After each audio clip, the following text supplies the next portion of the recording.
Join me as I dive deep into the science of love and attraction and try to figure out what's really behind it all. In this video, you will explore the real science behind love and attraction, uncovering what truly draws people together. Many people struggle to understand why they feel drawn to certain individuals, leading to confusion and heartache in relationships.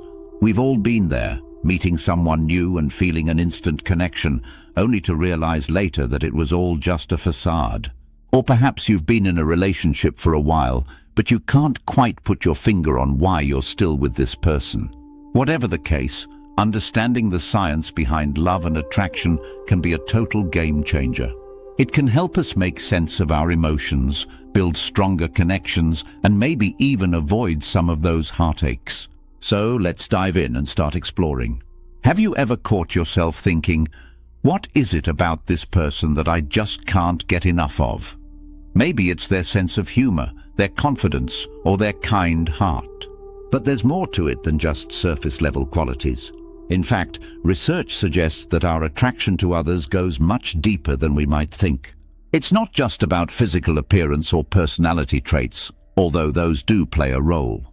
There's a complex interplay of biological and psychological forces at work, shaping our feelings and behaviors in ways we're not even aware of. But what about those intense, all-consuming feelings that come with falling in love? You know, the ones that make you feel like you're walking on air, like nothing else matters except for this person. Are those feelings just a product of our brain's chemistry, or is there something more profound going on? And what about attachment styles? Do they really play a role in determining who we're drawn to and why? You will delve into the biological factors such as hormones and pheromones, as well as psychological aspects like attachment styles and social influences that shape our attraction to others. So let's start with the biological side of things. When we're attracted to someone, our brain releases all sorts of chemicals like dopamine, serotonin, and oxytocin. These chemicals create that feeling of euphoria, that sense of excitement and pleasure that comes with meeting someone new. But they also play a role in bonding us to that person, making us feel attached and committed.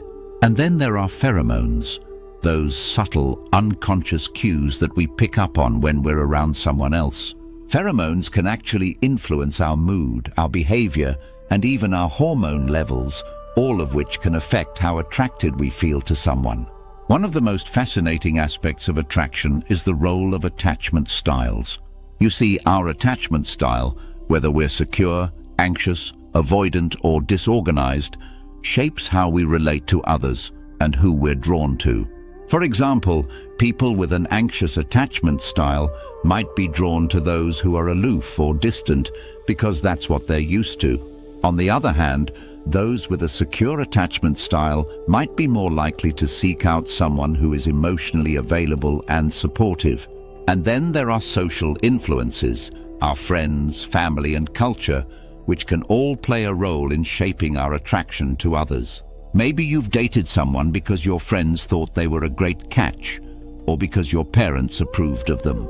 The key insight is that love is not just a feeling, but a complex interplay of biological and psychological forces that can be understood and even navigated. Love is not just something that happens to us, it's something we can learn about and even cultivate. By understanding the biological and psychological forces that drive our attraction to others, we can take a more active role in shaping our relationships. We can learn to recognize those unconscious patterns and biases that might be driving our choices and make more intentional decisions about who we want to be with. And that, I think, is incredibly empowering. The key insight is that love is not just a feeling, but a complex interplay of biological and psychological forces that can be understood and even navigated. We've explored the biological factors like hormones and pheromones, as well as psychological aspects like attachment styles and social influences.